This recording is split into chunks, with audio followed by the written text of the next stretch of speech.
Hi guys! Welcome back to my channel. Again, my name is Jap. J-A-P, as in Japanese. Kumusta po kayong lahat? Okay, so yan guys, maraming salamat po sa walang sawang pagsubaybay sa ating pong daily love reading. And kung ikaw ay bago pa lang sa ating channel, mag-subscribe na po kayo. And i-click mo na rin yung ating notification bell para lagi kang updated sa ating mga bagong upload. So ayan guys, tignan natin kanino bang love reading itong masasagap natin. Doon muna tayo guys sa scenario. Okay. Sa sitwasyon. Kanino po itong love situation? Kanino po ba itong love life? Ano po yung sitwasyon? Spirit guide. Give me your energy. Okay. Spirit guide. Give me your energy. Spirit guide. Bigay mo sa akin yung energy. Oh! New person. Wow! Yung ibang single dito guys, ayan, magbunyi.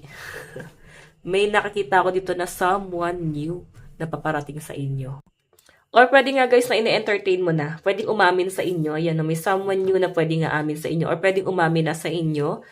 Napakagaan ng pakiramdam na nakikita ko dito sa taong dumarating sa buhay nyo. Kasi talagang love yung nakikita niya sa inyo. And nakikita ko rin guys na pwedeng mag-explore ka muna dito. Kasi may mga struggle ka before.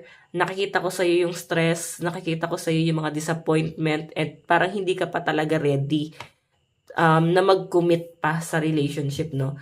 Pero ang nakikita ko sa inyo guys, etong taong to kasi na to, mahuhulog ang loob mo sa kanya. Kasi nandyan lang siya. Wala naman siyang pinapakita sa inyo guys na masama.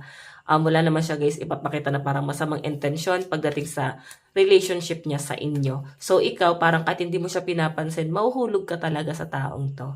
Yan po yung nakikita ko guys. Okay? Napakaganda, the lovers. Nakakatuwa naman to. Dalawang bagsak ng card natin guys. Napakaganda agad oh. May mag-o-offer ng love. Six of Cups kasi guys. New person. Pag sa akin ha. Yung interpretation ko dito. Pag ito yung lumabas. New person agad yan. And dinikitan pa guys ng the lovers. Pwedeng meron ka guys i-entertain and mataas ang chance na maging karelasyon mo na yan. Okay? So kung pwedeng getting to know each other pa lang kayo ngayon. Kung mag-explore ka, like hindi mo siya bibigyan ng chance masyado, or pwedeng hindi ka pa open dito sa taong to, pero siya parang open na, sinasabi niya na sa inyo, pero I think ikaw kasi gusto mo na makitaan ng effort itong taong to. Ano yung gagawin niya para sa inyo? Paano siya mag-effort pagdating dito sa relationship ng dalawa? Okay? Paano kanya makukuha? Ano ba yung maibibigay niyang assurance, no? Ganun po yung pinapakita. So, tignan pa natin, guys.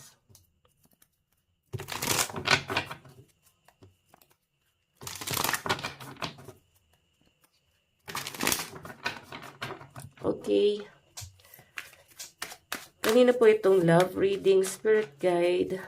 Okay. Guys, bigyan niyo sa akin yung energy nyo. Baka masagap ko kayo. Wow, Two of Cups. So, kung lalo na guys, kung lagi kayo nagko-comment talaga sa akin, nababasa ko yung mga comment nyo, nasasagap ko yung energy nyo. Yan yung mataas ang chance talaga na ma-read ko talaga eh. Kasi lagi ako nagbabasa guys ng comment. And kine-cleanse ko kasi yan araw-araw din. Okay, so, ayun, buksan ko na bintahan mo guys. Actually, ang nakikita ko dito guys, partnership to. Okay? So, may pagsasama ako nakikita rito. Pwedeng magli-live-in kayo, no? Na tong taong to. May pagsasama. Okay? Meron din ako nakita guys na magandang connection sa pagitan yung dalawa. Kung ipupurso mo talaga siya, no? Yun nga lang guys talagang ano ka. Hindi kita masisisi. Tingin mo na kasi sa ibang tao talagang sinungaling, pwedeng ganyan, pwedeng grabe yung galit mo din siguro guys, or pwedeng disappointment mo sa past relationship mo, hindi ka pa totally nakaka-move on. So, pag hindi ka pa talaga guys, okay, wag ka munang tatanggap, no? Like, parang ano, kasi baka gawin mong panakat butas or maging ganun nga, panakit butas kung hindi ka pa talaga ready na mag-commit sa relationship. Pero ang nakikita ko kasi dito guys, mas nakapokus ka doon sa mga nangyari sa inyo. Ano ba yung naging problema mo? Hindi lang doon sa past person. And I think, nakapokus ka doon sa kung ano yung mga pinagdaanan mo sa buhay. Sobrang dami, no? Hindi lang sa love life, pwede sa family, sa trabaho. Nagpo-focus ka sa mga struggle mo ngayon. Nandun sa point na talagang may mga nag-overthink dito. Pwedeng natitrigger pa nga yung depression or pwedeng anxiety. So, hindi mo guys masyadong nako-consider tong taong to. Pero I think pagtapos ng Mercury retrograde, ayan. Okay, pagtapos ng Mercury retrograde, baka makita mo na yung worth na tong taong to. Okay, new person to guys. Or pwede naman guys, nakilala mo na talaga tong taong to. Pero hindi mo talaga siya gusto kasi, hindi ka pa na-attract sa taong to. Or di siya ganun ka-attracted sa inyo. I think, okay, so yun. I think, mag-heal ka muna. Nakikita ko yung, stress mo talaga ngayon. And, maraming dahilan para ma-trigger ka talaga. Okay? So, titignan natin guys ha. Basta to guys, bago tong nakikita ko na to. Pwede kilala mo na siya sa past. Or baka naman, di ba, baka ginost ka nitong taong to. Baka sa kanya ka talaga may sama ng loob. Okay? So, parang, kukonek ulit siya sa inyo. Okay? Pwedeng sabi ko nga kanina guys, pwedeng sa kanya kayo masama yung loob mo dito sa taong to kasi pwedeng kausap mo na siya dati, tapos parang ginost ka niya or parang sa kanya wala ka lang nun. Pwedeng ganun eh. So, ilagay nyo guys yung sitwasyon kung saan kayo makaka-relate. Pero ang nakikita ko dito guys, bagong tao to. Ayan. Tapos sabihin ko sana bagong taon eh. Sorry. Okay. Okay. Ano pa po? Spirit guide. Ito guys, yung overall energy, pwedeng nangyari na to sa past or nangyayari pa lang sa inyo sa kasalukuyan. So, ayun, pakiramdaman nyo guys kung saang, araw ba nangyayari na tong reading na to, okay? And, may sasabihin din pala ako guys, ayan, kahit hindi kayo guys makarelate dun sa title natin, sa ginagawa kong title po sa mga video, panoorin nyo pa rin kasi minsan hindi ko na alam kung ano ita-title ko dun sa video. Oo, baka kasi guys makarelate pa rin kayo, okay? So, kung di kayo guys makarelate, marami tayong dyan, reading, timeless naman po lahat yan. Baka makakonect kayo sa iba nating reading, okay? So, tignan pa natin. Oh, conflict. Medyo komplikado pa ang lahat, no? Okay.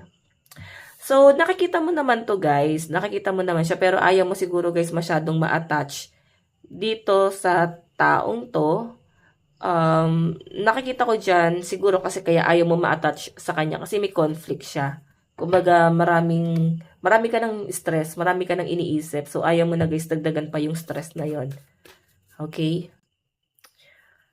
Okay, kasi parang iniiwasan mo din na masaktan or pwedeng ikaw to na talagang marami talagang pinagdadaanan. Then, etong taong to, parang mas tinitignan mo din kung ano yung magiging sitwasyon mo sa kanya. Though wala naman ako nakita talagang problema dito sa taong to. Pero I think yung mga pagdududa mo, yung mga what if mo, yun yung nagiging dahilan kung bakit parang ayaw mong i-pursue, no? Ayaw mong i-pursue itong taong to. Okay, so may doubt ka pa talaga. Ayan. Okay, so yun guys, malakas ang energy ng mga water sign. Cancer, Pisces, Scorpio, and Aquarius, Gemini, Libra. Okay? So, titignan pa natin guys. Doon muna tayo guys sa energy. Energy ni person mo. Ano yung nararamdaman ng person mo sa'yo? Oops.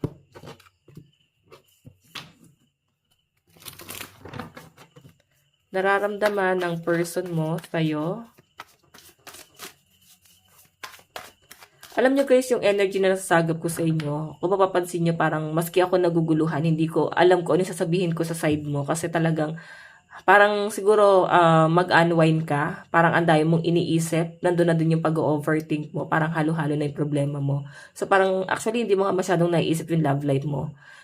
I think mas iniisip mo dito yung pwedeng mga responsibilities sa career mo. Ayan, marami kang pinagdadaanan ngayon, nasasagap ko sa inyo. Hindi ka talaga makakapag-isip ng maayos, guys, pagka ganyan. Okay? Tingnan natin, guys. Energy ni person, ano yung nararamdaman sa inyo? Meron tayong Knight of Wands. Mahal ka talaga kasi guys, ito si Knight of Wands, tapos Wands pa yan. Passion yan. Ibig sabihin, passionate si person sa inyo.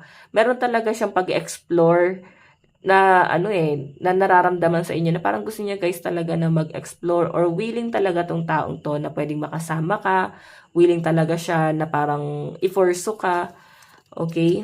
Ayun no, kaya kang panindigan kahit alam niya sarili niya na hindi niya kaya or hindi niya alam kung paano ka paninindigan. Kasi ramdam niya yung takot mo, ramdam niya yung trauma mo sa pinapakita sa akin dito guys. Okay, and the sun, okay, so, yung the sun kasi guys, pwedeng may mga single mom, single dad dito. So, siguro mas pinagtutuunan mo ng pansin muna din yung mga anak mo, kung may mga anak ka. And parang hindi ka pa ready na pumasok sa relationship kasi inisip mo nga yung pamilya nyo. Okay? So, hayan. Mahal ka naman ng person mo, pero ramdam niya yung trauma mo eh. Ay no, kaya ka naman daw panindigan. Ito kasi guys, relocation. Gusto kanyang kunin, gusto kanyang panindigan. Pero mas pinapakiramdaman ka kasi muna niya or hindi kanya muna ginugulo. Yan yung malinaw na nakikita ko dito. Okay? So, hayan. Tignan natin ano naman ang tingin. Ano yung tingin ni person mo sa'yo? Tingin sa'yo ni person.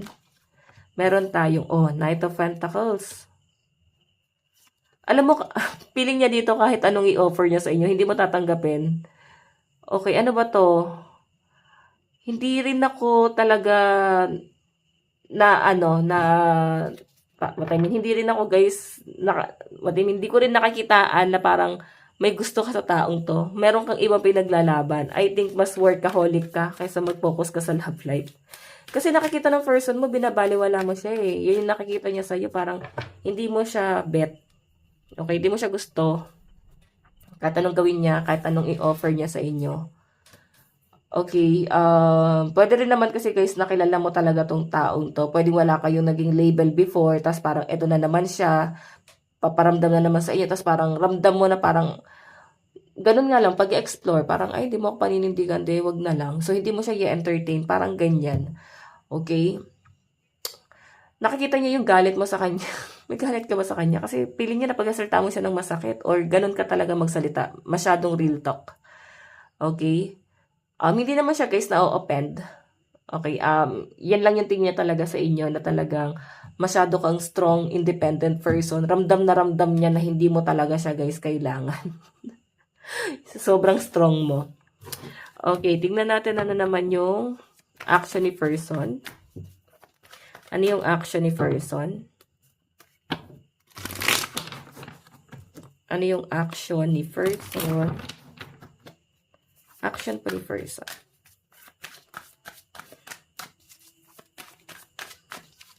Meron tayong Queen of Pentacles. Meron tayong, naku. Alam mo, piling niya i-reject mo siya kasi, ayan na-stuck siya dito. So, ayun, I think, hindi mo masyadong seseryosohin talaga tong taong to. Kasi ang magiging action niya rito, guys, nireject mo siya. Oh my God, bakit gano'n? Sige, titignan natin mamaya sa energy mo. Kasi tignan mo, na broken hearted siya sa inyo, guys. Sobrang nasaktan itong taong to. Ikaw yung magle-let go. Kagaya nga ng sabi ko, guys, hindi siya, guys, hindi ka attracted sa taong to, no? So, hindi mo siya, guys, papansinin talaga. Meron kang ibang pinagtutuunan ng pansin. Meron kang ibang problema or may ibang taong nakakapanakit sa inyo. Okay? So, kung sino man guys itong nakakapanakit sa damdamin mo, siguro ito na yung time na i-let go mo na yon. Mag-heal ka na at itong new person na nakikita ko mukhang seryoso sa inyo. Ayan yung bottom of the deck. Family talaga. Okay? Yun nga lang kasi, pwedeng nakukulangan ka kasi sa taong to. Kaya parang mag-hesitate ka dyan. Okay, lalo na yung intention niya guys, pag-iisipan mo talaga. Okay, sige, tingnan pa natin. Ano naman yung magiging outcome? Ano yung magiging outcome? Spirit guide. Ano po yung outcome?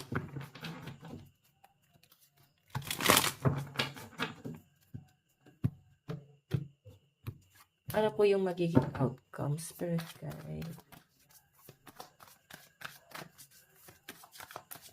Sa side ni person.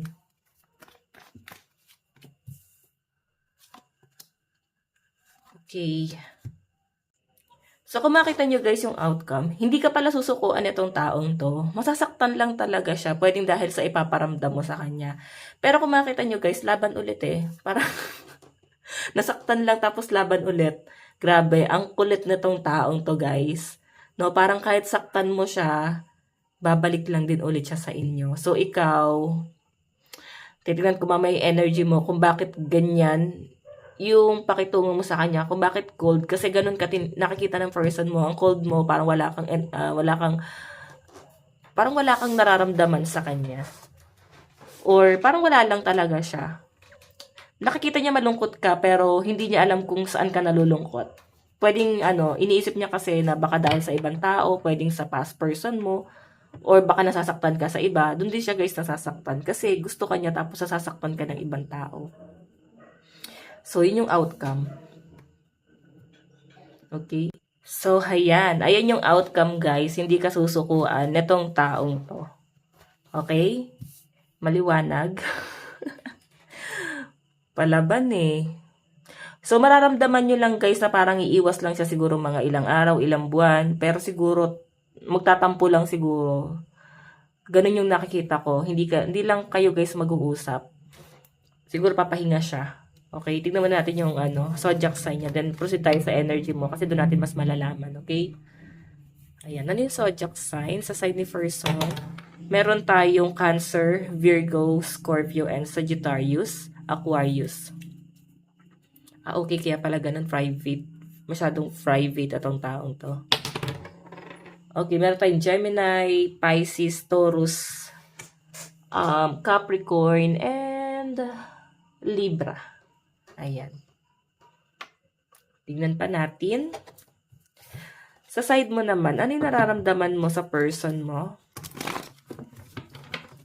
Ano yung nararamdaman mo sa person mo?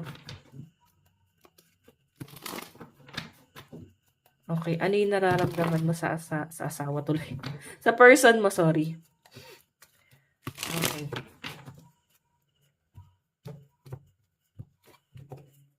Nararamdaman mo sa person mo?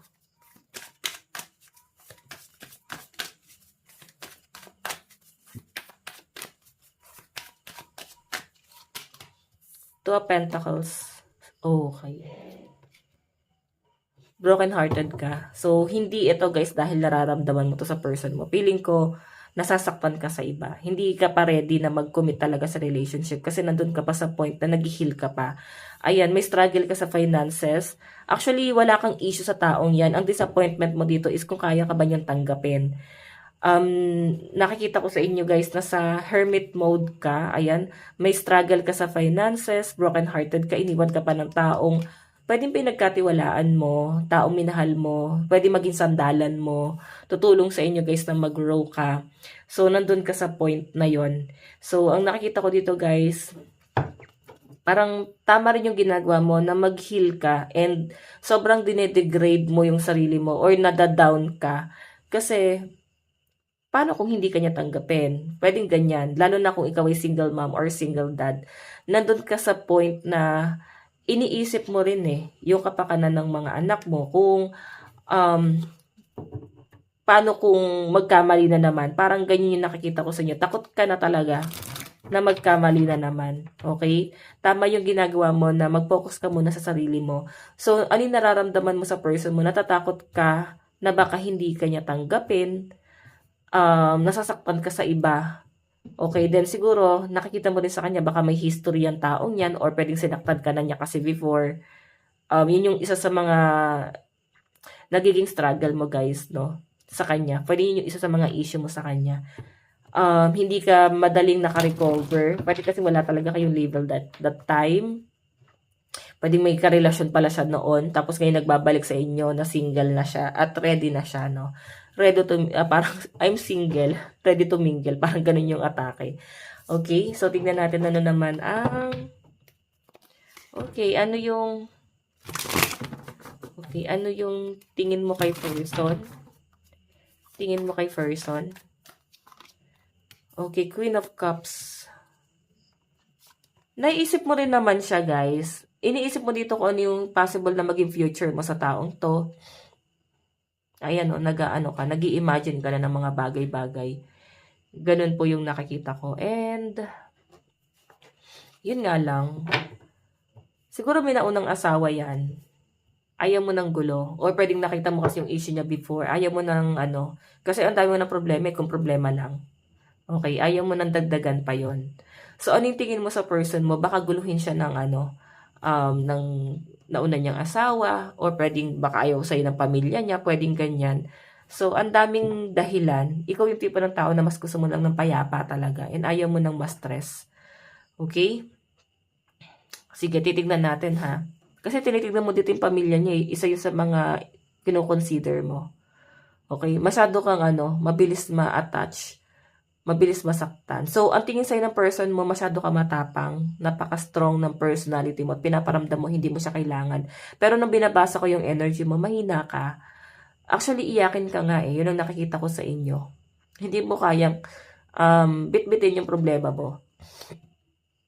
Okay, pwedeng yun lang yung nakikita sa inyo ng ibang tao, pero kung ikaw, hindi mo talaga kayang bitbitin yung sarili mo. Ganyan po, okay? Sige, tingnan natin, guys. Okay. Ano naman yung action mo? Action mo. Okay. Oh. Naku. Ayan. Sabi ko sa inyo kahit hindi mo na to guys pansinin, kukulitin ka nitong taong to. And I think mahuhulog rin yung loob mo sa kanya. Kasi yan, hindi ka susukuan guys. Nag-o-offer na naman ng cup of love. Meron ako nakitang communication kung wala kayong pag-uusap ngayon. Siguro ang dami tumatakbo sa isip mo na baka okay na siya, baka inayos niya na yung buhay niya, ganyan. Wala kayong contact ulit ngayon. Pero nakita ko guys, magbabalik sa inyo tong taong to. Okay, nagpahinga lang siya kasi nasaktan siya talaga. Siguro masyado kang prangka, baka na masyado siyang insensitive, nasaktan mo siya sa mga wordings mo. Okay, pagdating sa inyo parang okay lang 'yon. 'Di ba? So sa kanya iba yung dating. Tingnan natin ano naman yung magiging outcome. Meron tayong Two of Swords, Three of Pentacles, and Two of Wands. Oh my God. Grabe, alam mo, iwasan mo yung pag-overthink mo. Hindi yan makakatulong sa inyo. Puro ka what if. Kasi sa halip na nagpo-focus ka sa masasayang moments yung dalawa, nakikita ko guys na nahadlangan siya ng pag-overthink mo or worry mo, nahadlangan siya guys ng pagiging negative mo. Hindi na-enjoy yung moment eh. Enjoy mo muna. So pagka nandun na guys yung mabigat na problema, doon ka na mag-emote. Sa ngayon kasi guys, maganda naman yung nakikita ko. Pero nandun yung pagiging negative mo sa sitwasyon na to. Okay? So, hayan. Ang pwede kasing LDR din kayo, guys. Pwede hindi yung nagiging struggle mo. Like, may pag-aantay ka dito. Okay? Okay. Kuha tayo, guys, ng dalawang card. Kuha tayo ng dalawang card sa napatungo. Ay, sorry. Zodiac sign sa side mo. Lagi ko nakalimutan. Sorry naman, guys. Zodiac sign sa side mo. Meron tayong Taurus, Leo, Aries, Gemini, and Virgo. Meron tayong Aquarius, Pisces, Libra, and Capricorn. Ako, mga strong na zodiac sign. Masyado kang prangka nga. Pwede guys, meron kang placement dyan sa na yan, zodiac sign na banggit natin. Okay. Tingnan na natin guys Katay ng dalawang cards na napapunta tong relationship na to. Okay. Saan napapunta tong relationship na to? Tatlong card na guys. Wow. Oh my God. So, kung makita nyo guys, yung magiging outcome, new beginning kasi yung the Fool. Ikaw, ang dami mo siguro guys, gustong mangyari sa buhay mo, as in patong-patong yung mga responsibility. And ang dami mo rin gustong gawin sa buhay mo. So sinasabi rito guys, focus ka dun sa isang mong goal. Kasi malakas kasi yung chance na pag nagpatong-patong yan, nagsabay-sabay yan, malulubog ka. Okay? Huwag mong pagsabay-sabayin yung mga bagay na gustong mangyari sa buhay mo. Kasi nagpo-pursue ka sa goal mo sa buhay eh. Hindi mo siya masyado napapansin. Pero may chance na. May chance na ito nandito na yung person mo and nandito na yung chance. Okay, na parang kahit busy ka dito, mauunawaan ka na ng person mo. Naiintindihan ka na niya. Okay, so maganda naman to guys. Susuportahan ka nitong taong to kung ano man ang gusto mong gawin sa buhay. Tignan natin guys, ano yung mga malalakas na zodiac sign. Ay, meron tayong water sign, Cancer, Pisces, Scorpio, Aries, Leo, Sagittarius. Okay, love advice. Love advice. Let your friends help you. Diba? Yan, no? Manghingi ka ng advice sa mga kaibigan mo. Baka matulungan ka nila. Okay? Ayun, ask for a accept support from others.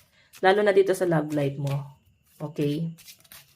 Tingnan natin, meron tayong forgiving and learning. As you release and heal the past, you experience more love in your present moment. Diba? Kalimutan mo na yung nangyari sa'yo sa past. Kasi, maano mo yan eh, mamamanifest mo yan, maa-apply mo pa rin yan sa kasalukuyan mong relasyon. Okay, relationship. So, kalimutan mo na yan, i-let go mo na yung mga issue mo sa buhay. Pwede kasi guys na attach ka pa rin sa past, hindi mo pa rin guys madaling i-let go. Nandun ka sa point na yon. Tingnan natin, meron tayong true love. This is the romance of a lifetime. Okay? True love. Siya nawa, guys. This could be the one pa dito. So, ibig sabihin, okay itong taong to. Okay, bigyan mo siya ng chance. Huwag ka na mag-hesitate pa, okay? Tignan natin, guys. Ano yung gusto sabihin sa'yo ng person mo? Ano yung gusto sabihin sa'yo ng person mo? Meron tayong, our love is eternal. Tignan pa natin. I think about you all the time, diba? Like ka kasi iniisip eh. Like ang iniisip. Tingnan natin, ano pa? Message ni person mo sa'yo. Meron tayong, now is not the time. So, siguro kaya niya nasasabi to kasi ramdam niya rin yung struggle mo, ramdam niya rin yung, yung mga pinagdadaanan mo sa buhay. Kaya, willing siya na mag-antay hanggang sa mag-heal ka. Kasi ramdam niya na parang hindi pa ito yung tamang panahon. Diba? Sabi ko sa inyo, hindi kayo kakausapin kaya parang piling mo sumuko na siya. And I think magpaparamdam siya ulit. Kukulitin ka ulit, diba? Tignan natin guys, message pa. I need space, diba? Sabi ko sa inyo, nasaktan niyo to eh. Kung tatanungin mo ko, or may tanong ka sa taong to kung masama ba loob sa inyo, nasaktan ba siya, galit ba siya sa inyo? Hindi naman guys, nasaktan mo lang siya. So, pwede may tampo. Kaya gusto niya guys ng space. Message ni person sa inyo. Meron tayong, our love will never case to exit. So, hindi daw guys siya susuko. Parang ganun. Lalaban pa rin siya. So, ayan guys. Ito lang naman po ang inyong daily love reading. Bukas po ulit. God bless and love you all. Bye-bye!